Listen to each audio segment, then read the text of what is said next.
One of the simplest components to use is the combo box.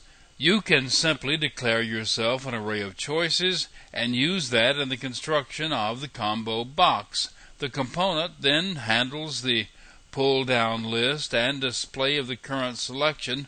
All you have to do in your program is read the result. This example uses a JComboBox component to let the user select from among the names of the planets in our solar system. You can add the items to be chosen from one at a time, or you can put them in an array as in this example. The list of items to be chosen from in the array is included on the constructor. In a combo box, one of the items is always shown as being the one selected. You can specify the index of the default selection. If you don't specify, the default is item 0, the first member of the list. This class implements the Action Listener interface, so it can be added to the list of action listeners for the combo box. This is the method that's called every time a selection is made from the combo box. This method displays the name of the selected item and the index of the selected item.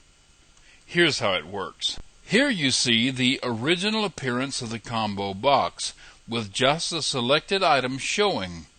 If you click the button, you get a list of items. Notice the scroll bar that appears with the list.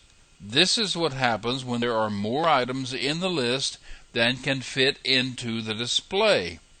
The combo box has a maximum row count that limits the number of items it displays, and you can change that if you wish. The default setting is shown here. You can select any member of the list, and you can see that both the string and the index of the selection are available inside the program. Let me show you a slight variation of the combo box. It is possible to edit the contents of a combo box.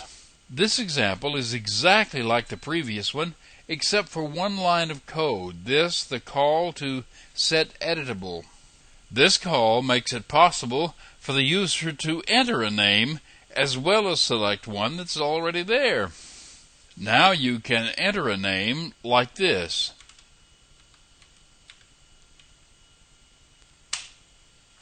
You can see that the program got the name. It was not a member of the list, so its index is -1. Notice that even though the new name was entered, it did not modify the list.